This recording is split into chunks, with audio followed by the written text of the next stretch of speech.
O espaço, a fronteira final. Estas são as viagens da nave estelar Enterprise. Sua missão de 5 anos: explorar novos mundos, pesquisar novas vidas e novas civilizações. Audaciosamente indo onde nenhum homem jamais esteve. Assim, tudo começou em 8 de setembro de 1966.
É isso aí, pessoal. Espero que tenham gostado dessa singela abertura que eu montei para vocês, para dar aquele clima e a gente relembrar um pouquinho das imagens dessa série tão amada aí por todos.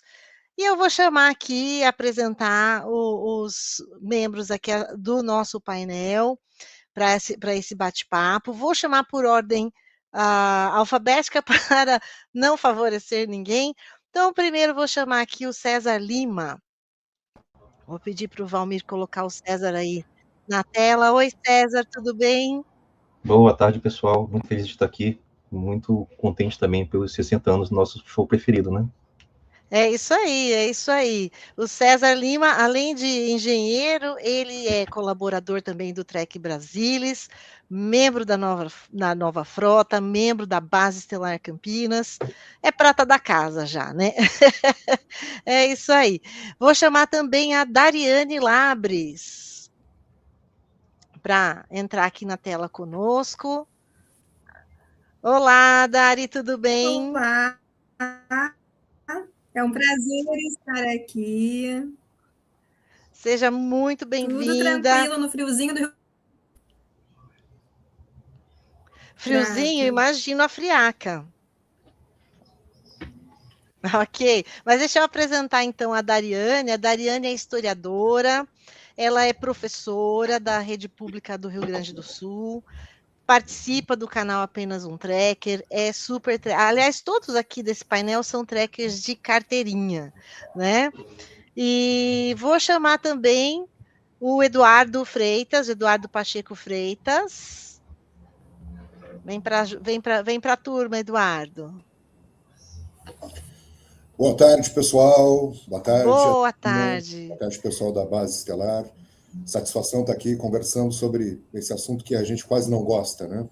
É verdade, é verdade. Para quem não conhece o Eduardo, ele também é historiador, é professor, escritor e criador de conteúdo do universo de Star Trek, é do canal Apenas um Trekker, o apresentador, e também vocalista da banda Vulcan or Vampire, Vulcan or Vampire, primeira banda Trekker do Brasil, né? E, gente, todos aqui super Trekkers, e para completar o time, vamos chamar a Vivian Albertoni. Oi, Vivian. Oi, tudo bem? Boa tarde. Boa tarde, tudo bem? Olha só, a Vivian é professora doutora em literatura brasileira, trabalha como professora na Universidade Federal do Rio Grande do Sul, é professora de língua portuguesa e literatura do colégio lá.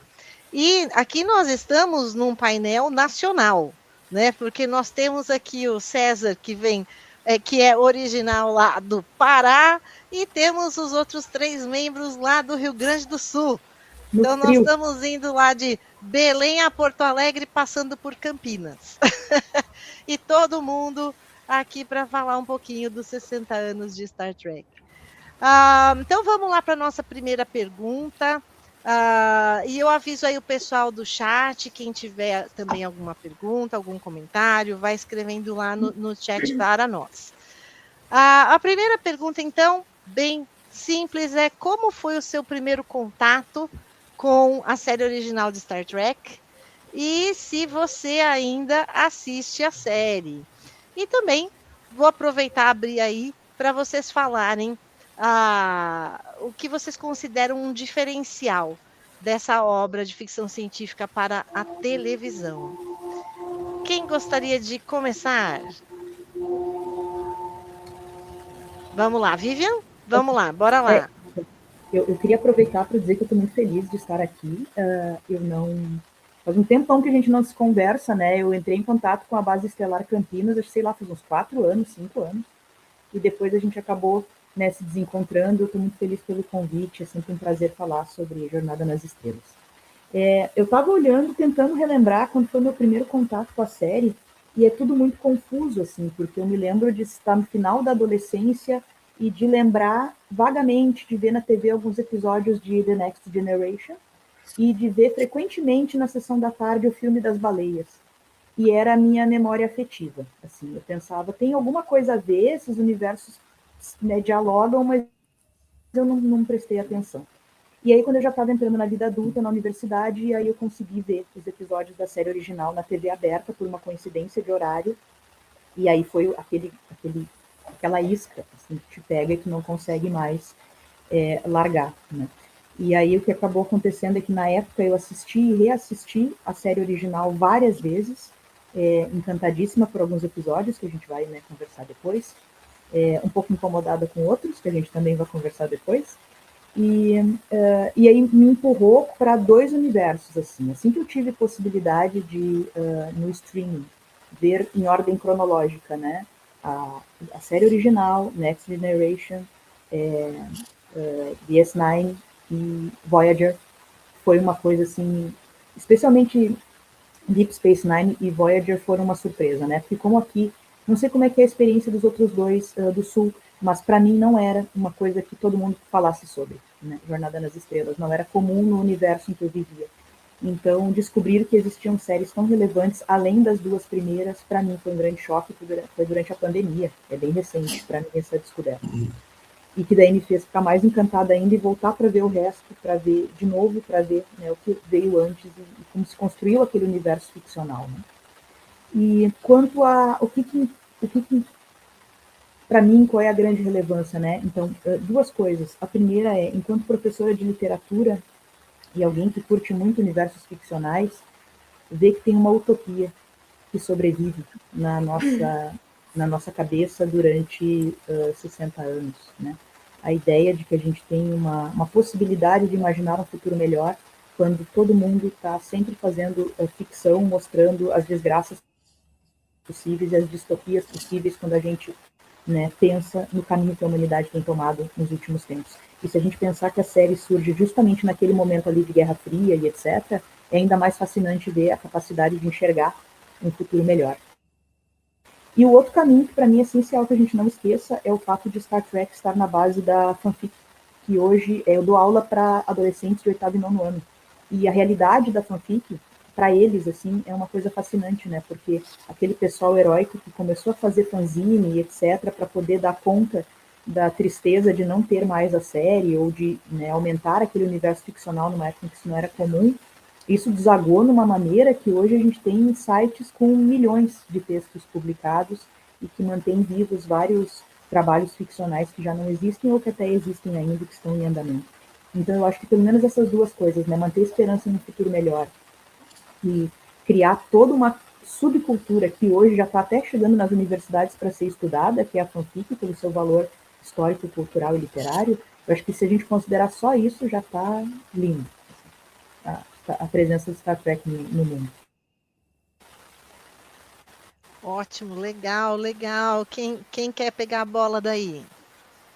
Bom, eu me tornei um trekker no ano em que Star Trek fazia 25 anos, em 1991. E agora a gente está aqui hoje comemorando 60 anos, então eu estou comemorando meus 35 anos de trekker. Aqui no Rio Grande do Sul tem a TV Pampa, e a TV Pampa retransmitia a TV Manchete. E lá em 1991, eu acho que justamente pelo hype do novo filme, né, que estava para sair o último filme com o elenco da série clássica, surgiu um programa chamado Sessão Espacial. E aí, nas segundas, quartas e sextas, passava Star Trek, a série clássica. E nos sábados, eu não me lembro se era de manhã ou à tarde, passava a Nova Geração. Terças e quintas era Galáctica e Buck Rogers, não me lembro em qual dia. Mas aí, né, foi assim que eu conheci Star Trek e me apaixonei, né, pela série, ali com 12 anos, e me tornei um trekker desde então. Então, meu primeiro contato foi... Eu lembro, né, como a Vivian falou, do filme das baleias na sessão da tarde também.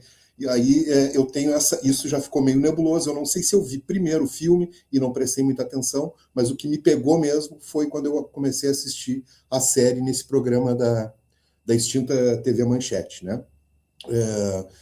Star Trek, eu acho que, seguindo, né, na tua outra pergunta, eu acho que 60 anos depois ainda é pouco tempo para a gente ter a dimensão exata do impacto cultural que Star Trek tem, né?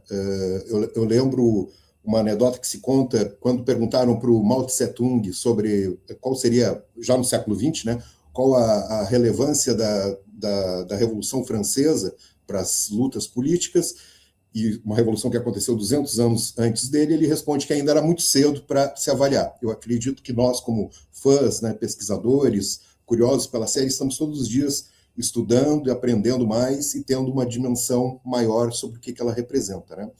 O que eu acho mais importante de Star Trek é que Star Trek, quando surge nos anos 60, ela rompe, né, um paradigma da ficção científica, porque se nós pensarmos, a ficção científica pode ser dividida em duas grandes linhas: a linha que explora a utopia, que é minoritária, e a linha que explora as distopias, né, que é muito mais comum. A gente conhece N livros, séries, filmes, né, distópicos, né, que mostram futuros distópicos.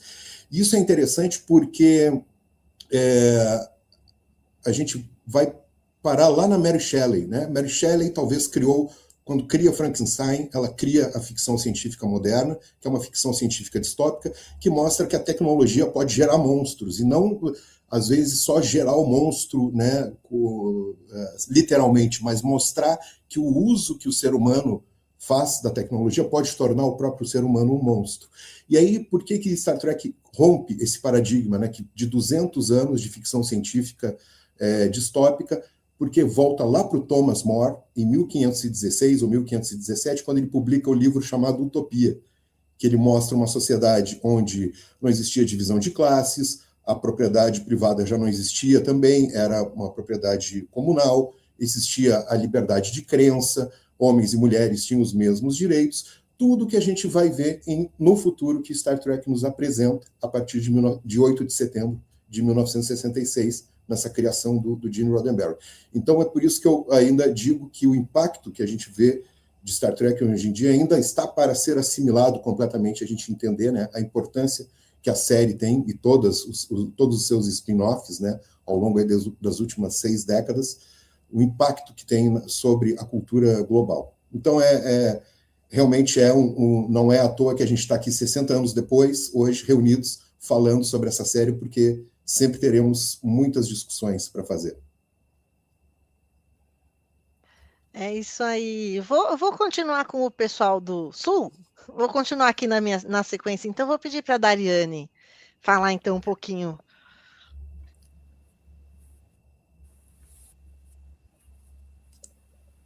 Então, final dos anos 70, no retorno da minha escola, eu conseguia pegar metade da série, mais ou menos, aquelas TVs iniciais que haviam, assim, mais antigas.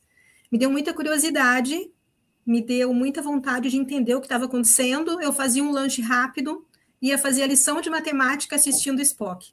Era glória. A partir dali, a memória afetiva e a cognitiva e perguntas começaram a surgir, principalmente com alguns episódios. Eu tinha muita literatura em casa. Então, eu começava a bater informações do que eu via. Havia um episódio específico ali que era sobre o encontro com os antigos deuses gregos no planeta. Aquilo me chamou muito a atenção, nunca esqueci. E quando eu fui fazer história, anos mais tarde, depois de migrar da psicologia, todas as opcionais possíveis de antiguidade clássica eu fazia. Comecei a ter contato com Triângulo das Bermudas, a Operação Cavalo de Troia, e uma série de outros tipos de literatura, de ficção em função disso. É um universo maravilhoso, assim, era uma memória afetiva, e se tornou depois, nos anos 80, já adolescente, com uma outra emissora, consegui pegar a série inteira, revi com o streaming que apareceu. Na verdade, foi nos anos 90, nós tínhamos uma internet conectada, discada, era a internet AOL. Quando a gente entra na rede, logo que vem aquela parte ali da internet, nós começamos a descobrir que existem alguns canais que nos passam aquelas séries que nós gostaríamos. Então, já nos anos 90, eu consegui zapear uma série de outras também. Assinei revistas de sci-fi. Então, é uma trajetória toda linkada com o que eu aprendi com a série, o que eu consegui compreender estudando na universidade a literatura, os meus próprios estudos em relação a essas descobertas e perguntas, e a referência que nós temos para hoje, do que significa, pontuar a primeira coisa que chamou a atenção desde a infância. Existe um vínculo de amizade importantíssimo naquela ponte de comando. Existia também aventuras que, na verdade, eram histórias que eu, quando criança, não entendia muito bem, mas que, enquanto historiadora, eu já comecei a perceber com a relação que o Eduardo fez, e eu peço licença para falar de uma publicação do Eduardo, que foi a que me deu um estalo gigantesco de poder utilizar aquela série dentro de uma escola pública, por exemplo, mas foi bem limitado. A maioria dos estudantes de escola pública, muitos com TV aberta, alguns com streaming, não tinham acesso a esses canais todos de comunicação. Então, é uma trajetória que, para mim, falar na série clássica, ela é ao concurso. Embora, é claro, depois o universo se expandiu, e nós temos todas essas outras séries maravilhosas. É algo ligado à minha trajetória. As perguntas que eu fiz na minha vida, elas são muito pautadas, e a vivência que eu tenho por toda a série clássica. E é isso. Legal, legal. E para fechar essa rodada aqui, né, por último, mas não menos importante, o César. Então, André, eu quando era bem garoto, né, eu lembro de ter visto alguns episódios esparsos, assim, da série clássica, com a dublagem antiga, lá na Rede Bandeirantes. Passava lá em 1983, 84. Eu também voltava da escola, conseguia pegar um pouquinho desses episódios à tarde, né, aquela coisa diferente daquela nave espacial majestosa, aqueles planetas desconhecidos. Mas, assim, eu realmente me tornei fã nos anos 80 ali com os filmes, que era, para mim, a Jornada das Estrelas era uma série de filmes, na verdade, que tinha origens na TV. Então, por aquela época lá, a gente tinha as famosas locadoras de vídeo, né, as locadoras de VHS, que você ia lá no fim de semana, voltava cheio de fita para assistir no fim de semana, e devolvia na segunda-feira rebobinadas. E Star Trek era mais um desses, Jornada das Estrelas era mais um dessa série de filmes, né? Como tinha tantos filmes maravilhosos de ficção nos anos 80, Inimigo Meu, O Último Guerreiro das Estrelas, Alien. Jornada das Estrelas era mais um ali, Star Wars, né? Guerra nas Estrelas, como chamava na época. Jornada estava inserido nesse contexto, né? E era uma série longa na época, né? Já era segunda metade dos anos 80, já tinham 4 filmes ali disponíveis. Logo depois foram para a TV aberta. Acho que a Globo passou na tela quente filme 2, 3 e 4 ali no intervalo de um ano e pouco. Então, eram aqueles filmes que você gravava no videocassete, ficava vendo e revendo, né? Em 1988 começaram a chegar a nova geração também via VHS. Mas eu só fui mesmo me dar conta que era uma série, e que era uma série relevante para a história da televisão, ali na seção espacial ali que o Eduardo mencionou, né, em 1991, Manchete trouxe os 2 primeiros anos, né, 2 de 3 anos, com a dublagem nova da VTI Rio, e ali foi uma maratona, né, toda segunda, quarta e sexta, 6 da tarde, depois da oração das 6 ali, que interrompia a transmissão, a gente assistia cada episódio assim com gosto, e era um diferencial muito grande, porque já era mais ou menos adolescente ali, né, já tinha esse discernimento que era diferente de tudo que eu tinha visto como aventura de televisão. Por quê? Normalmente uma série de ficção, uma série de aventura, você resolve ali atirando os mocinhos, matando os aliens, e Star Trek não, sempre era um dilema diferente. Você precisava de uma certa resolução de dilema filosófico, com diálogo, com diplomacia, com entender a cultura ali diferente. Então, se você pega as produções da TV da época, né, as produções do Irving Allen, Perdidos no Espaço, Fundo do Tempo, Terra de Gigantes, e próprio que veio depois, Buck Rogers e Battlestar Galactica, como já mencionado aqui, era uma pegada diferente, né? Você não tinha tanto uso assim de exploração, diplomacia, inteligência, filosofia, e Star Trek teve esse diferencial que foi todo um gancho assim para mim, né? E toda essa parte de tecnologia também, né? Que não era uma galáxia muito distante há muito tempo atrás, era a evolução da nossa civilização, da nossa sociedade, pode chegar lá daqui a 300 anos, daqui a 200 e poucos anos. Então, esse teve todo um diferencial e um apelo para mim. Excelente, excelente. Eu também sou cria da Band. Também peguei a série clássica na Band. Se não me engano, acho que os Monkeys passavam assim junto, ou antes ou depois. Que eu lembro de assistir as 2 séries. Mas só para arrematar aí, para a gente ver quão marcante e quão abrangente foi essa série ao longo aí das reprises, né? Que mesmo uma pessoa que fala assim, eu nunca assisti, a maioria das pessoas pelo menos conhece o Spock. Já ouviu falar do cara da orelha pontuda? Dentro dos emoticons, né, dos emojis, temos a mão vulcana, né? Gente, isso é um impacto cultural, se não consegue alcançar um impacto filosófico, pelo menos o cultural a gente já vê, né? Já vê bastante. E foram, assim, 3 temporadas, né? Para quem conhece a série, para quem não conhece, depois da 3ª temporada houve o cancelamento e depois muitas reprises, muitos, como falavam lá nos Estados Unidos, passar em syndication, né? Então os canais, né, reprisavam a série, 79 episódios. E depois vieram os filmes e tal. Então, eu gostaria que vocês falassem um pouquinho dos episódios, ou que vocês consideram aí episódios favoritos, ou episódios que vocês consideram relevantes, ou podem até falar mal de algum episódio que não gostem. Vou deixar aí livre ao gosto do freguês. Podemos seguir na mesma toada, na mesma sequência? Sim? Então, Vivian, de volta com você. Eu fui olhar de novo a lista, né, nos últimos dias, para ver se eu conseguia escolher, porque, né, assim, não é simples. E aí eu vou abrir falando do episódio que foi o primeiro que me deu, eu nem não lembro se foi o primeiro que eu assisti, mas foi o primeiro episódio que me fez recuar e pensar, uau, olha o que a ficção possibilita, que foi The Devil in the Dark, aquele da... Eu tenho os nomes em inglês, tá? Desculpa. Não sei como é que é em português, se é o mal na escuridão, enfim, aquele da forma de vida em sílica, né, que está ameaçando os mineiros e tal.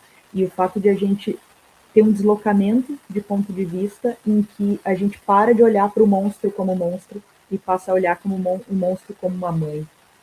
Aquilo ali é de um impacto, assim, para mim, quando eu assisti a primeira vez, eu pensei, gente, primeiro plot twist, né, porque eu estava esperando o monstro, e segundo, que lindo, assim, né, aqueles ovos, aquela ideia, o Spock fazendo seu mind meld, assim, talvez pela primeira vez que a gente vê, assim, a sensibilidade, o fato de que ele tenta traduzir a linguagem daquele ser para uma linguagem que possa ser entendida em palavras, né, porque... E isso vai aparecer depois no filme das baleias também, essa sensibilidade com a questão da comunicação, né, do quanto, que inclusive vai ter um episódio incrível, né, na Next Generation sobre isso, né, o fato de que quando tu encontra, às vezes, uma outra forma de vida, não tem nem nada em comum, nenhum parâmetro para conseguir ter um diálogo simples, né? Eu acho que para mim foi muito impactante. O segundo episódio que me impactou muito foi Metamorfose, porque eu não conseguia entender qual era o problema daquele relacionamento. Assim, eu ficava pensando, tá, é uma forma de vida diferente, mas quando a gente vê eles juntos, é bonito, então qual é o problema? Né? E aí, claro, depois, à medida em que tu vai olhando, tu vai percebendo qual é o problema em termos sociais.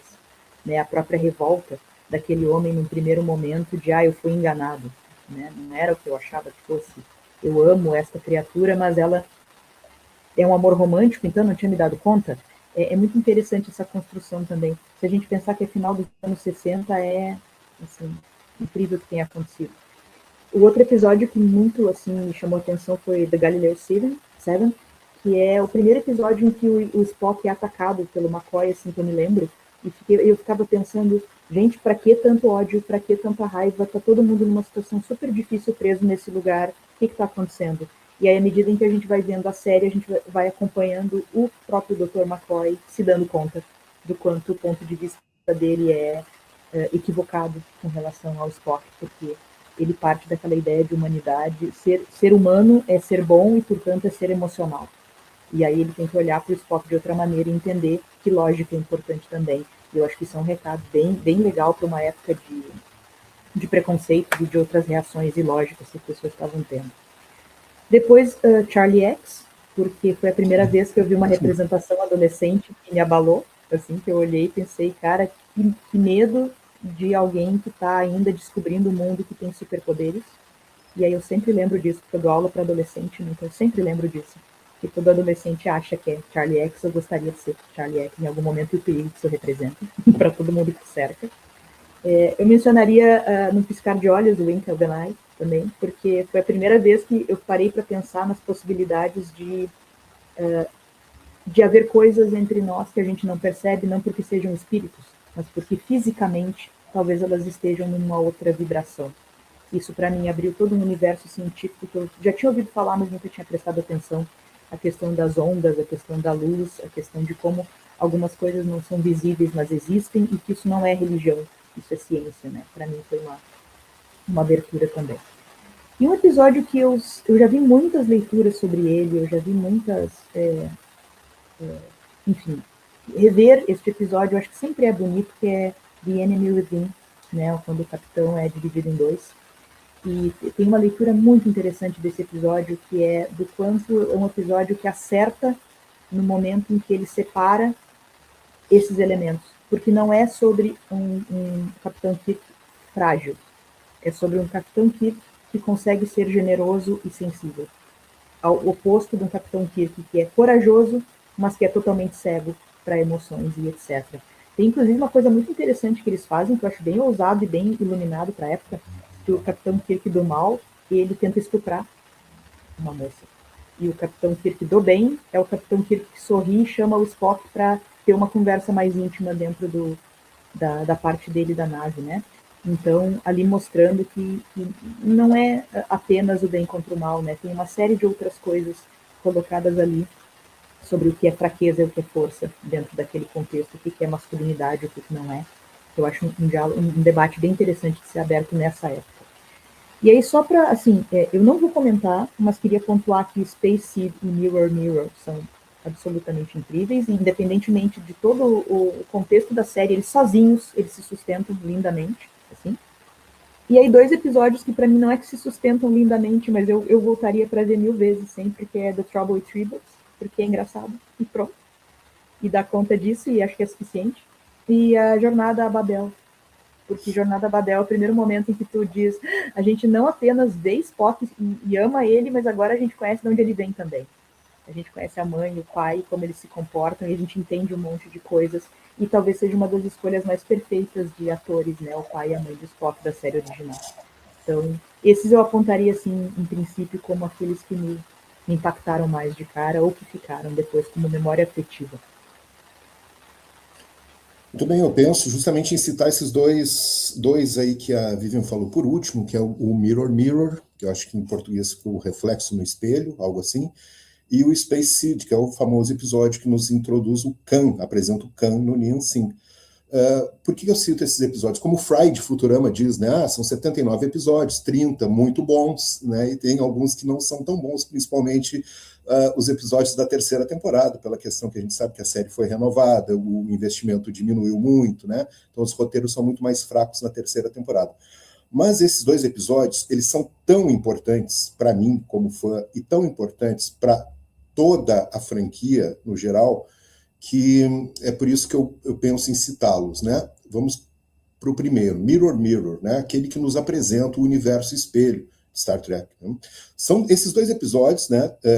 Eles são completos, fechados em si, são obras-primas, né? São episódios que eu nunca canso de assistir e reassistir. Eles são simplesmente perfeitos, né? Mas eles têm um impacto também gigantesco aí em todo o lore, né, da franquia. O Mirror Mirror, né, retomando, apresenta o universo espelho, que vai ser tão importante depois em Enterprise, em Deep Space Nine, em Discovery, né? Então, e sem falar em todos os romances, né, do universo literário de Star Trek que ele gerou, que a trama desse episódio gerou, todos os quadrinhos, aí muitos quadrinhos da nova geração, porque a nova geração pulou o universo espelho, né, não apresentou nenhum episódio com o universo espelho, mas nos quadrinhos tem muitas obras, é muito rico, né, o universo espelho da nova geração. Por que eu acho esse episódio tão importante? Porque quando eu penso em Star Trek, eu gosto de pensar as contraposições que a série nos apresenta. Ela nos mostra essa sociedade que a gente gostaria de construir, gostaria de viver nela, uma sociedade de paz, de igualdade, e aí nos apresenta histórias que mostram o oposto disso, como no caso do universo espelho, onde a frota estelar não existe, existe o Império Terrano, que é um império, né, imperialista, violentíssimo, né, sangrento, e aí que a gente vai pensar, nossa, mas esse Império Terrano ele é muito mais parecido do que com o mundo que a gente vive hoje em dia, do que qualquer coisa que Star Trek nos apresente na sua utopia, né? Então fica essa reflexão muito didática, até eu diria, né, nesse roteiro, né, nessa trama, de nos apresentar esses 2 mundos possíveis, né, e qual mundo desses mundos possíveis é o desejável.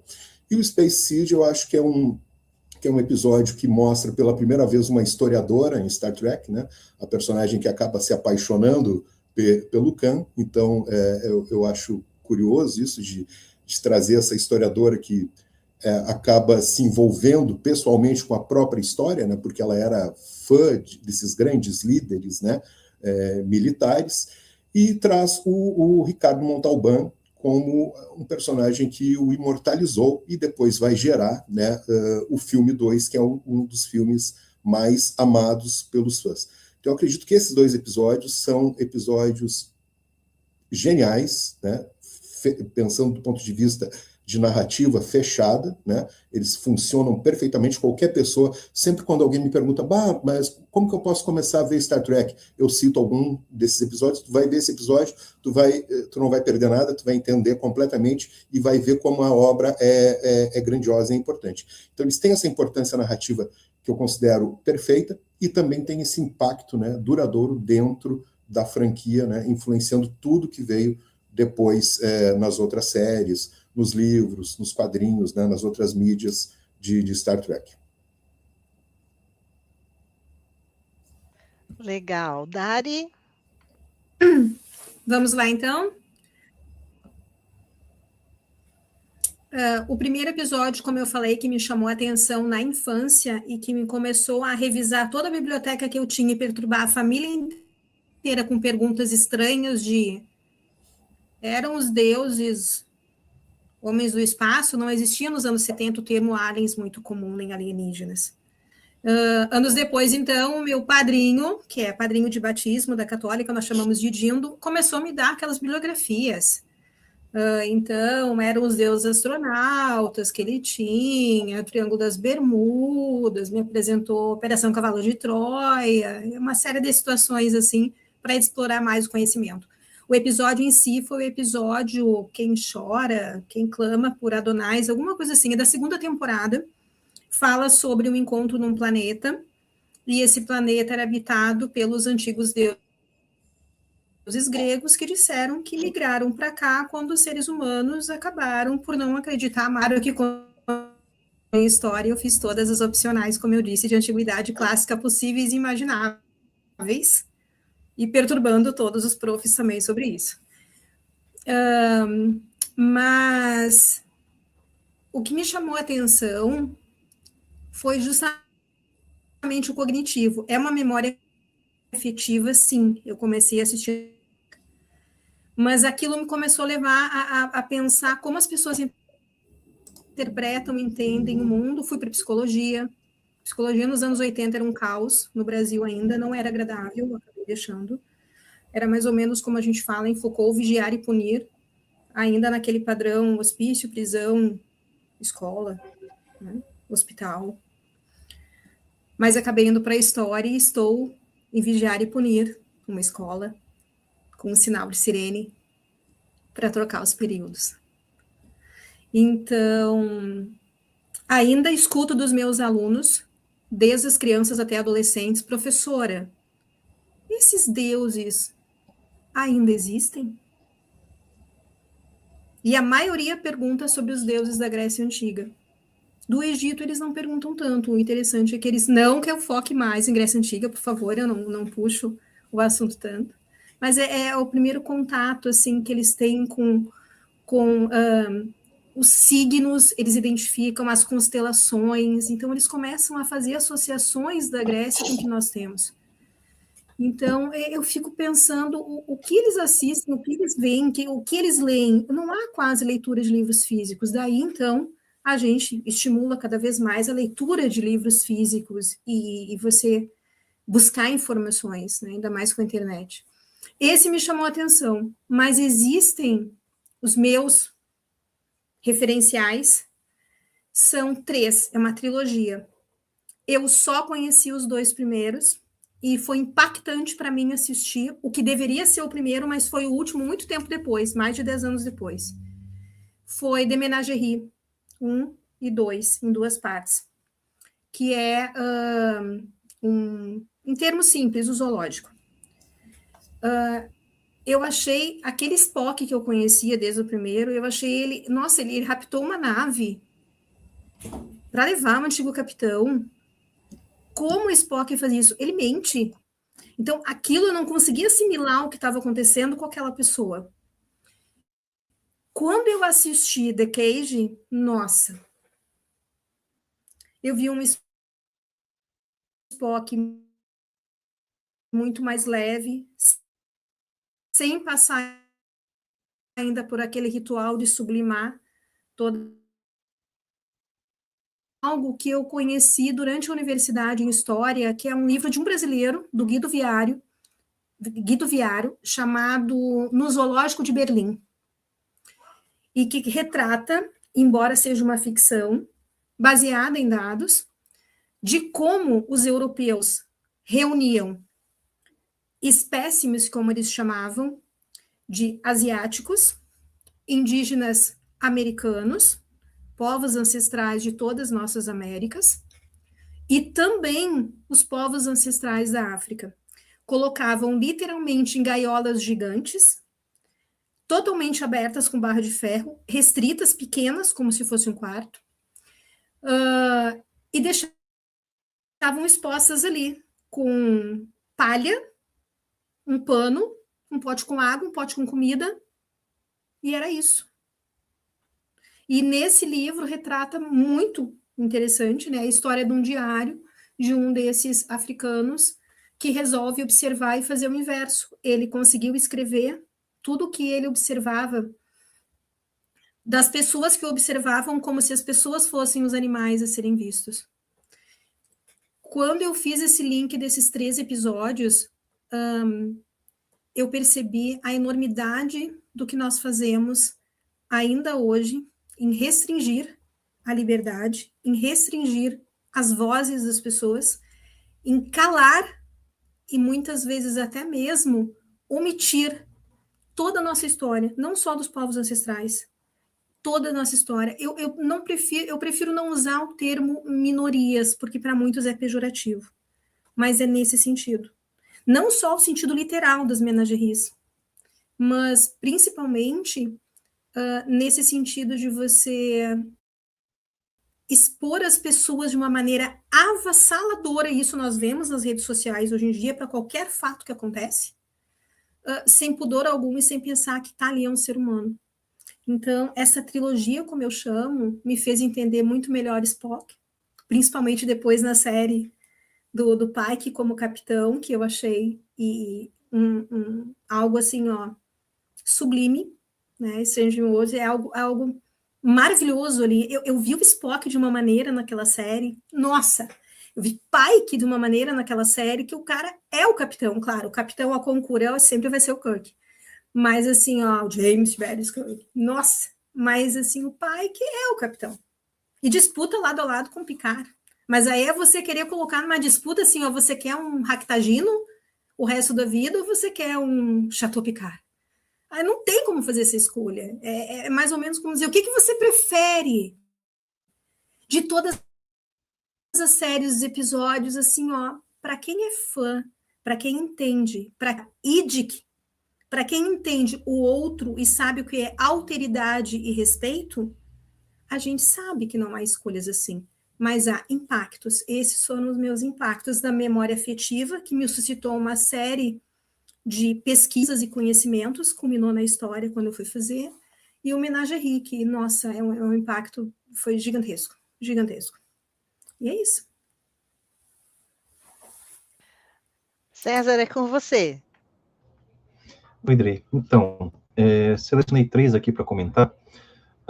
O primeiro deles, a Vivian já falou, o Demônio na Escuridão, Devil in the Dark, que é um suco de Star Trek, né?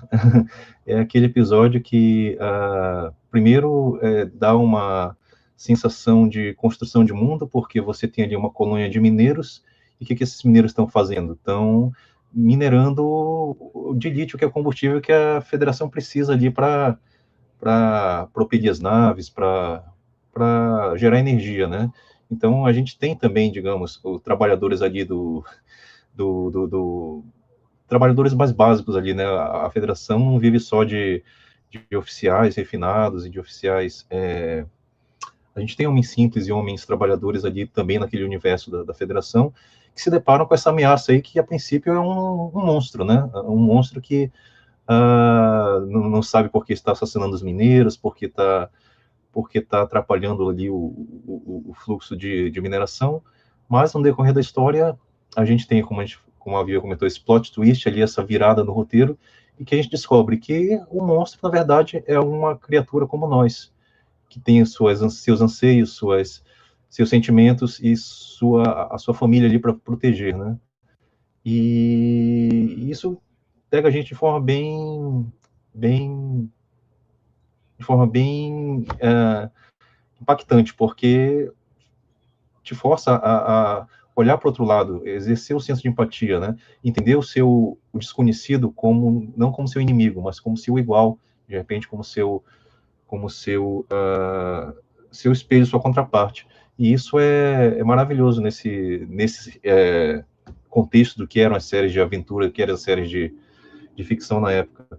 Então, eu destaco muito isso por ser justamente isso, que Star Trek representa, né? A compreensão do desconhecido, a exercitar o senso de empatia. Então, o Demônio da Escuridão ali está nos top 5 episódios aí de todos os tempos, por conta dessa virada, desse jeito diferente de pensar do que era uma série de ficção, uma série de ação na época. Outro que eu posso destacar, também da segunda temporada, o primeiro episódio da segunda temporada, é o Tempo de Loucura, o Amok Time, né? Você tem depois de uma temporada inteira, né, conhecendo o Spock, finalmente você tem a oportunidade de visitar o que é o planeta dele, o que é a sociedade de Vulcano. Aquela coisa, um misto assim de lógica, mas também de ritos tribais, de uma coisa um pouco mais não tão lógica, mas muito voltada aos costumes, à tradição. E é bem interessante, não só pelas situações inusitadas, né, que o Spock passa ali que ele está atravessando ali, né, um período de Ponfar, que é o ritual de acasalamento vulcano, mas principalmente por conhecer mais, né, da cultura vulcana, dos costumes, da tradição, outros vulcanos ali, E é um episódio muito parodiado aí, né, em outras mídias, né, esse duelo do Kirk e do Spock com essas armas ancestrais aí, que são as lirpas, né, essas lâminas, e uma solução ali meio mágica do Dr. McCoy operando no final. Então é um episódio divertido, mas é um episódio ao mesmo tempo importante para a construção de mundo, para entendimento do personagem do Spock, e icônico por ser muito, muito parodiado aí em outras produções. A trilha sonora, o duelo, tudo isso. Já vimos aí em Futurama, já vimos em filme do Jim Carrey, todo mundo parodiando essa cena aí do duelo. E por último, Adriana, eu queria destacar na segunda temporada também, curiosidade, acho que todos os meus 3 episódios são da segunda temporada, mas é o Computador Definitivo, The Ultimate Computer, é lá no finalzinho da segunda temporada, onde a gente tem um diálogo muito, muito, muito relevante hoje, que é o da inteligência artificial, né, tomando conta aí do que é para ser deve ser, será, é um debate que está em aberto, o que deveria ser um comando humano está sendo transferido para uma inteligência artificial. Então, de cara, a gente já se depara com o fato de que a federação, na verdade, ela tem uma frota, né?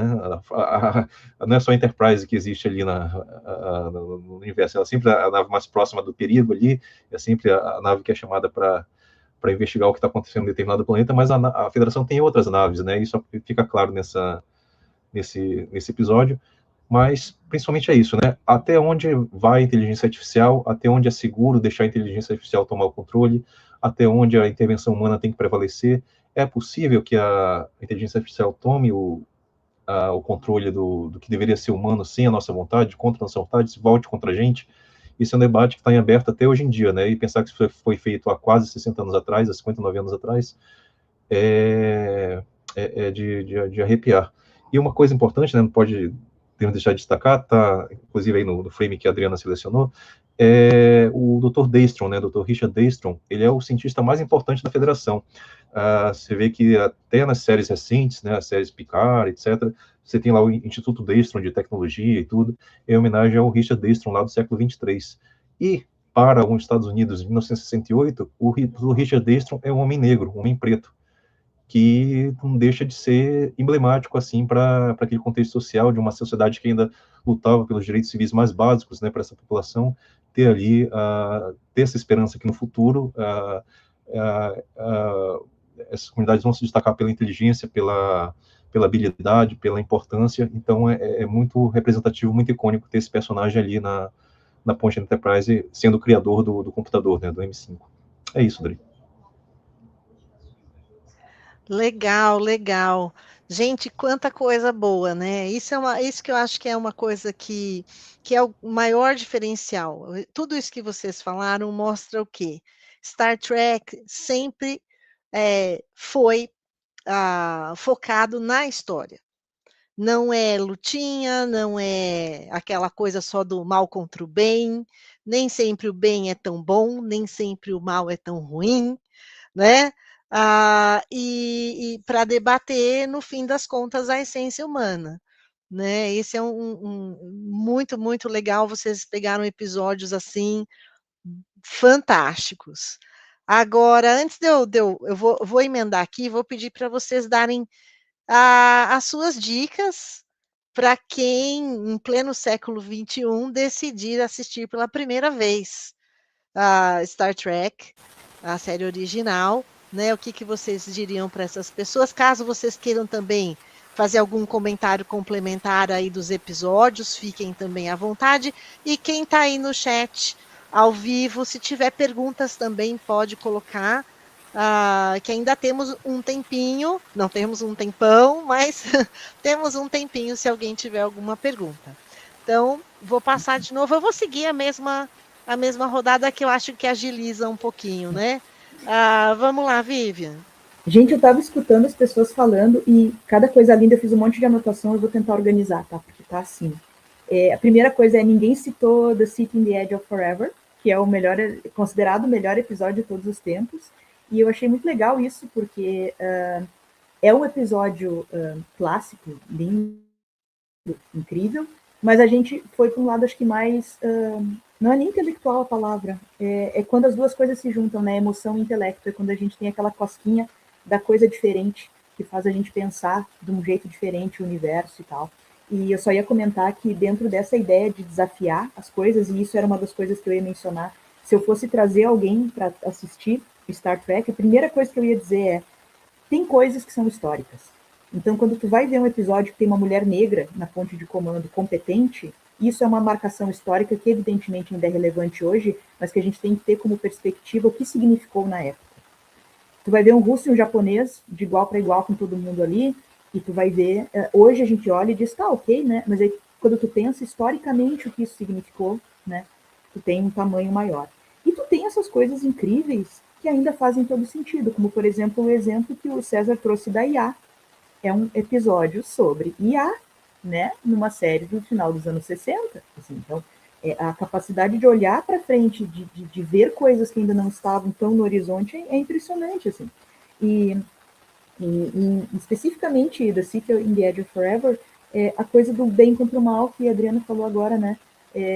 As boas intenções daquela moça, né? Eu vou conversar com Hitler e eu vou convencê-lo a não seguir no seu plano nefasto, e o quanto o fato de ela fazer isso, né, com as boas intenções, com um pensamento pelo bem da humanidade, faz com que a desgraça aconteça porque ela estava sendo enganada. Então, aquilo ali é assim, é de uma inteligência em termos de montagem de roteiro, de enredo e tal, que é impressionante. E aí eu ia comentar também que no episódio do Confar agora, a estética vulcana é estabelecida, né? E essa estética vai ser mantida depois no restante da série. E é meio impressionante como é um universo ficcional bem amarrado, porque daí aquele cientista que aparece lá vai ser o nome do instituto que vai aparecer muito tempo depois. Então a gente tem uma sorte, entre aspas, de que quem cuida de Star Trek sempre olha para o que já veio e amarra esse universo de uma maneira que ele fica muito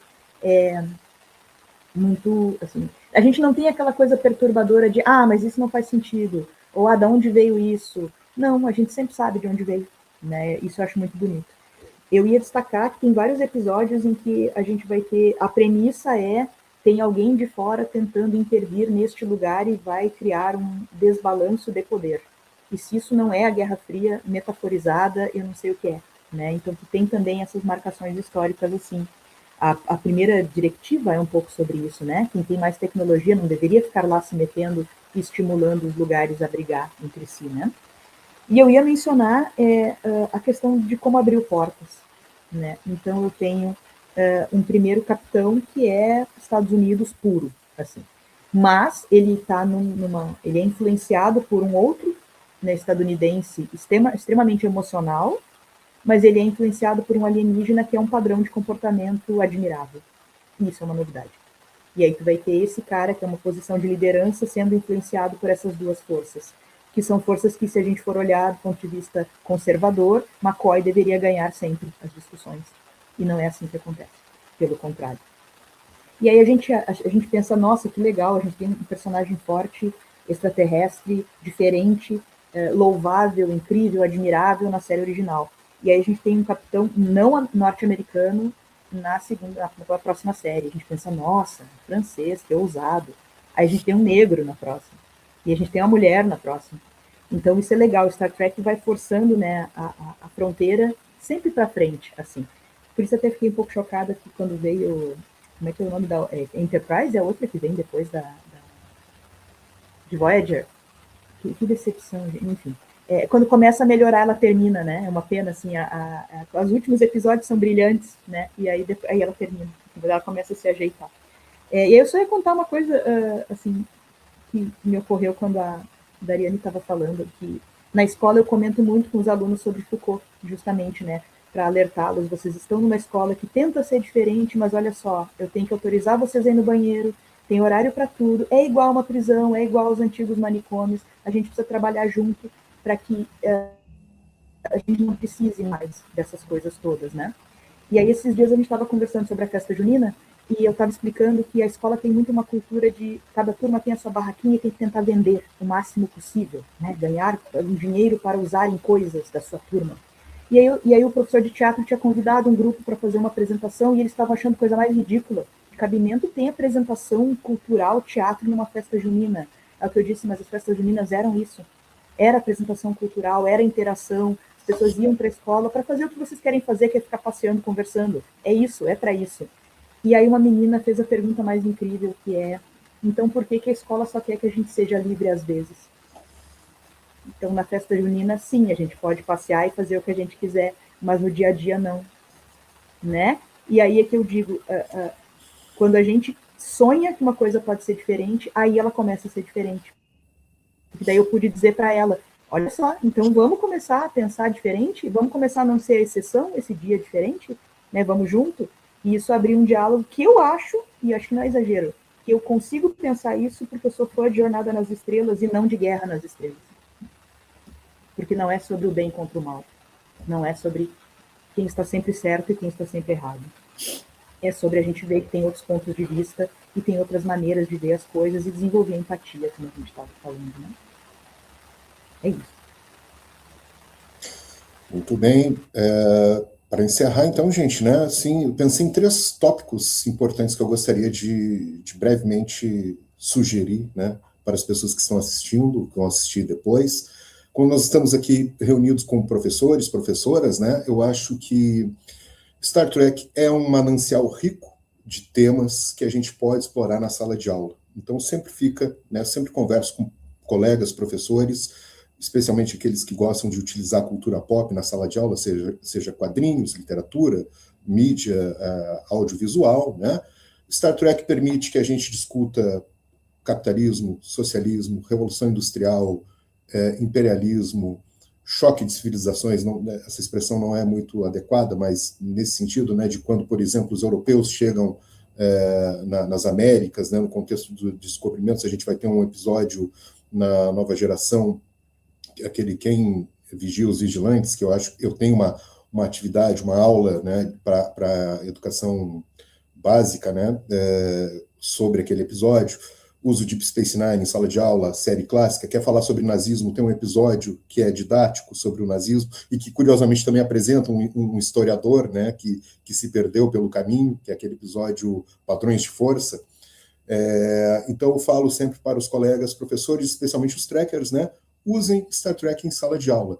A gente consegue resultados maravilhosos sempre, porque torna mais atraente a gente levar um formato pop, né, para os estudantes assistirem, mas não é aquela coisa simplesmente de passar, né? Tem que haver uma aula preparatória, colocando o contexto da série, contexto histórico que vai ser trabalhado, né? Eu falo da minha área da história, mas se pode usar em ciências, matemática, né? Todas as áreas de conhecimento eu acho que podem usar Star Trek na sala de aula. E eu garanto para vocês, com experiência própria, dá muito certo e é muito recompensador. A segunda coisa, eu queria falar para as pessoas em geral. Hoje em dia, a IA se tornou algo onipresente nas nossas vidas, né? A gente já não consegue mais trabalhar sem a inteligência artificial, se tornou uma ferramenta tão necessária quanto o e-mail, quanto o celular, né?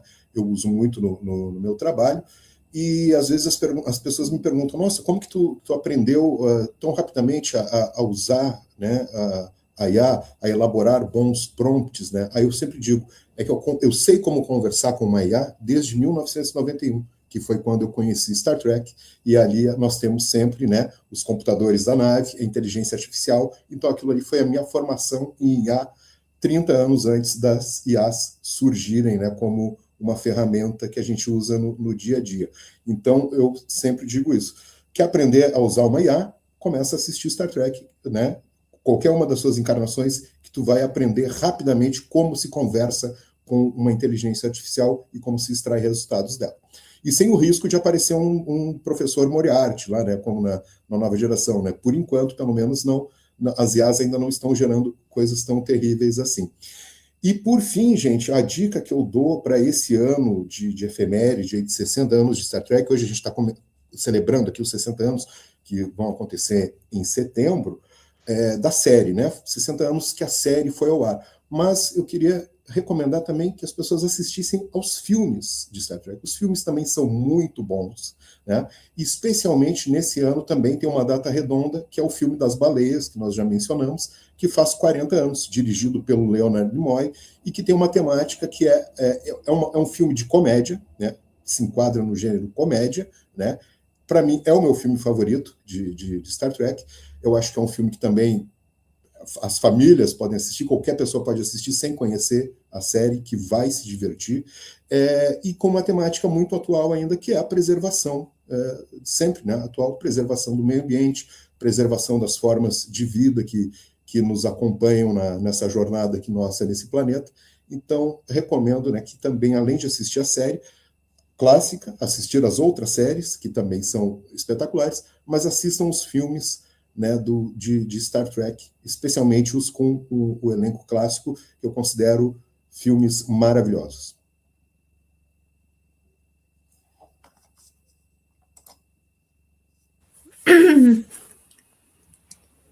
Vamos lá?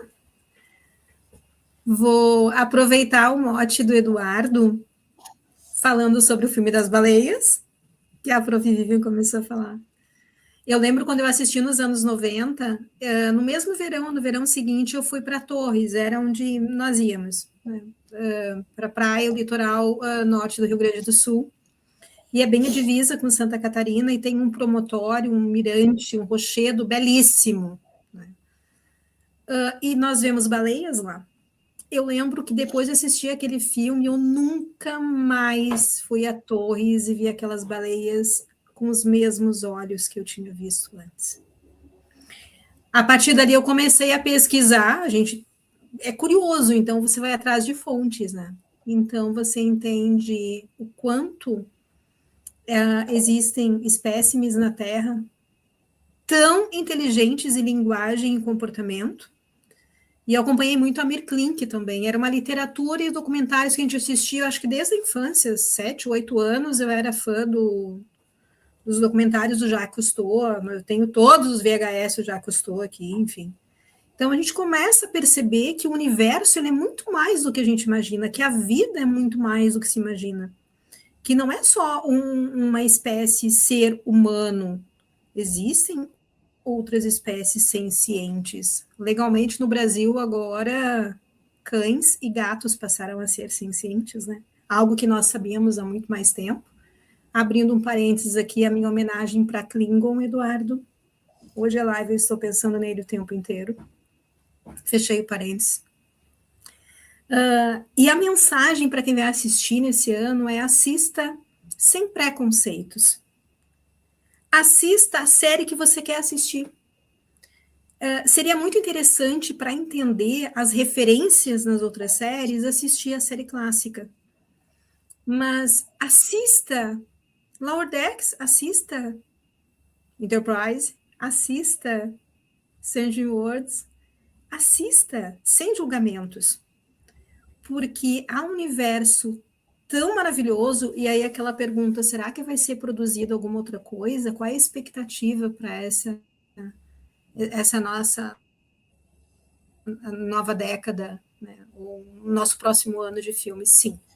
Está sempre se reinventando a franquia, ela não vai parar por aqui, eu tenho certeza absoluta que nós vamos ter excelentes produções. Então, sem preconceitos. Escolha uma, vá no Google, siga o Instagram. Segunda dica: acompanhe grupos de pessoas que discutem sobre Star Trek.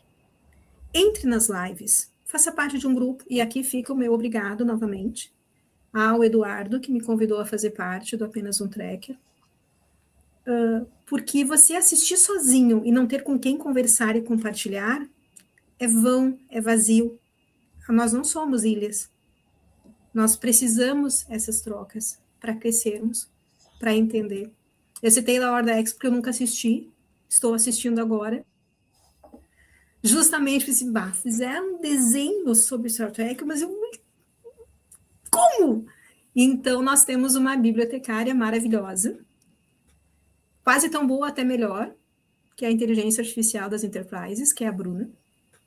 E eu sei que vai falar aqui também a Carol Edelfonso, que é a nossa astrofísica, né, maravilhosa. Então, são pessoas especialistas. Quando você entra num grupo, você entra na Base Estelar Campinas, você entra em grupos que discutem isso, você participa dessas conversas, você enriquece o teu universo. Isso vale para a vida. Isso vale para tudo. Não se fechar, se abrir com pessoas. Não apenas nas redes sociais, na internet, sozinho. Compartilhem. Vivam isso. É maravilhoso, é fascinante, como diria Spock. É isso aí. César? Então, pessoal, a gente olha assim para quem tem o olho treinado nas séries de TV mais recentes, né, no ritmo de produção atual das séries contemporâneas, e olha para Star Trek série clássica de 1966, é um desafio, porque o ritmo é outro, os valores de produção são outros. Eu recomendaria até, né, se você tem muita essa sensibilidade, né, em relação a entender que parece um visual datado, um ritmo que não é tão dinâmico como você está acostumado, tenta os filmes. Os filmes são muito bons, né? É uma sequência de 6 filmes aí, de 1979 a 1991, que vale a pena você ter como introdução a Star Trek, porque os personagens estão lá, a dinâmica está lá, a filosofia está lá. Então, acho que os efeitos são bons, né? Para a época, eles não envelheceram tão mal, eles se sustentam até hoje. Então, acho que uma boa introdução para quem não conhece seriam os filmes do cinema. E com os filmes do cinema você consegue ter essa afeição aos personagens que vai refletir depois se você tentar a série. Então, acho que é uma dica boa aí para quem não está a fim de encarar direto assim uma série que parece tão anacrônica assim, em termos de valores de produção, em termos de ritmo de storytelling, né, de contagem, de como se conta uma história. E também, né, a série tinha aqueles tropes, né, aqueles vícios da época que são muito estranhos, assim, né, a forma como as mulheres eram tratadas, aquela questão de você tem que ter o formato episódico rígido, de que todo episódio tem que terminar do jeito que começou, então os personagens não carregam as consequências de um episódio para o outro. Isso é meio estranho para quem olha com os olhos modernos, né, mas era o tipo de TV que se fazia naquela época. Mas a dica é essa, tentem os filmes primeiro, tem filmes maravilhosos, para quem gosta de filmes mais sci-fi hard, assim, 2001, Solaris, vai enxergar os méritos lá no primeiro filme de 79. Para quem gosta de uma aventura mais dinâmica, de ação e efeitos especiais, o 2 e o 3 está bem legal ali para suprir essa necessidade. E para quem gosta de comédia, família, o 4 é insuperável. Então, os filmes estão aí, né? Acho que devem estar no catálogo de algum streaming. O pessoal comentou, né? As séries estão sumindo dos streamings. Pessoal, a gente não sabe porque Paramount Plus, né, está removendo essas séries do catálogo, mas a dica é o Pluto TV. Pluto TV é da Paramount também, é um aplicativo gratuito, não precisa de assinatura, e essas séries da Era Berman, né, Nova Geração, Deep Space Nine, Voyager, elas estão todas lá, já na parte sob demanda do Pluto TV. Não é só aquele canal passando infinitamente em loop, mas você pode escolher episódio por episódio que você quer assistir na hora, e está disponível lá. Então, para suprir essa lacuna aí do Paramount Plus, Pluto TV, acho que só tem dublado, mas pelo menos você consegue escolher seu episódio sob demanda, estão todas as temporadas dessas séries lá, as 7 temporadas de cada série disponíveis. E, Dri, se você me permite, acho que alguém perguntou sobre o que a gente espera aqui para o futuro da franquia. Ela está num momento turbulento, né? Porque a gente está num momento aí de fusões e aquisições de grandes corporações, né?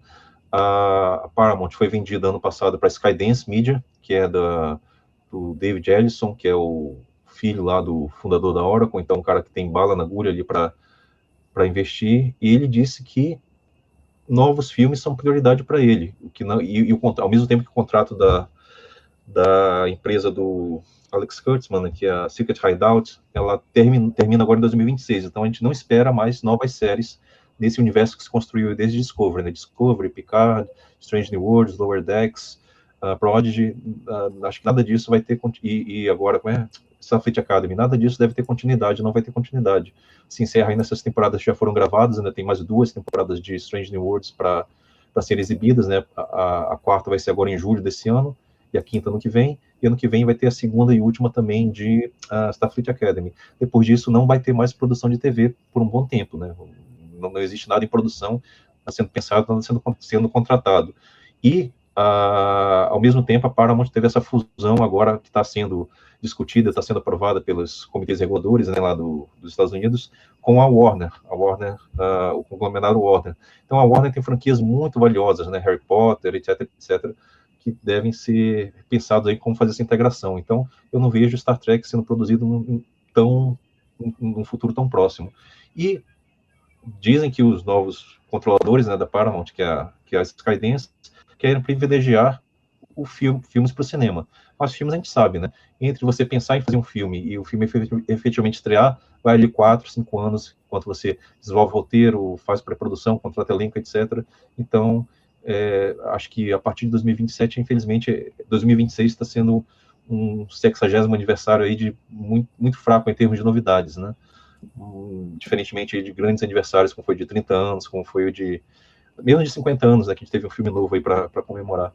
Mas as perspectivas não são tão imediatas aí para mais Star Trek saindo, mais novidades saindo de Star Trek. Mas ficamos aí na expectativa.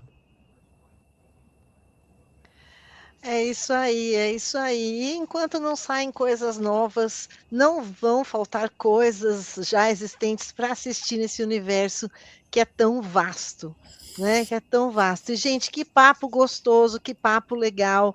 Pessoal lá no chat também curtindo, acompanhando, mais outros fãs também do filme 4, o famoso A Volta para Casa, que todo mundo fala filme das baleias, né?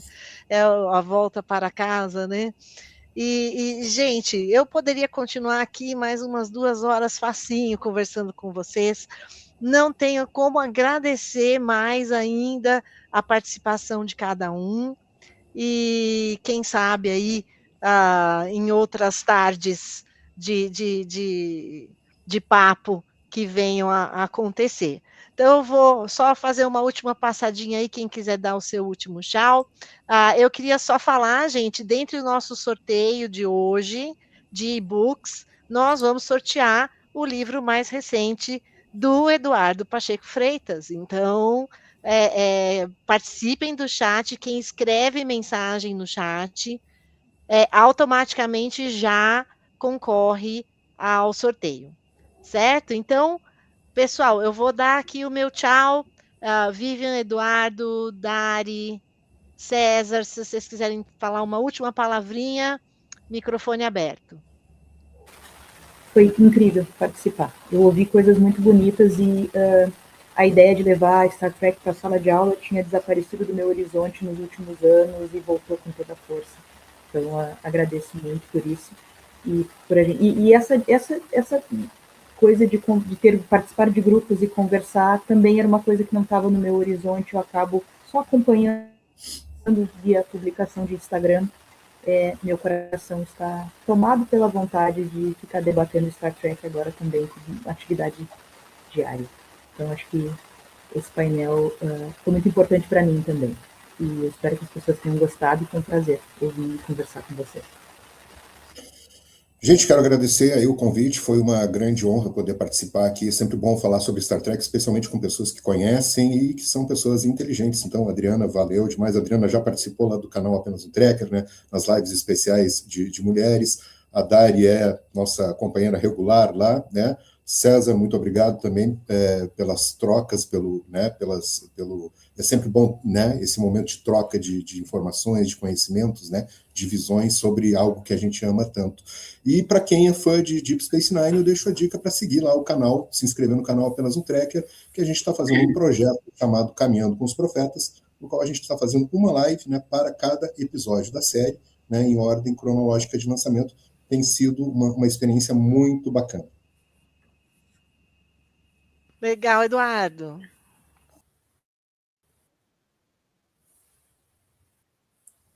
Então, seguindo a sequência aqui, estou passando uma dica preciosíssima, agradecendo toda a equipe Apenas um Trekker, nossos professores incríveis e maravilhosos, especialistas ali. Rever a Adriana é muito bom, nós fizemos uma live incrível um tempo atrás. E a dica que eu deixo é para as pessoas que gostam de utilizar ou ler um pouco mais e entender o que a série clássica tem a ver com a nossa história contemporânea, tem uma preciosidade. E como eu disse, livro físico sempre antes. É aqui. O livro de Eduardo, Star Trek, Utopia e Crítica Social. Muito obrigada a todos. Excelente trabalho da Base Estelar Campinas. E uma ótima live em continuidade para todos aqui. Vida longa e próspera. Valeu, Dari. E César, ficou você aí. Como Não, mais eu nada, digo, Adriana. por último, mas não menos importante. Só agradecer pelo convite e esperamos aí os próximos 60 anos e com muitas convenções aí para a gente organizar e participar. Vida longa e próspera. Legal, meu amigo. Valeu. Valeu, pessoal.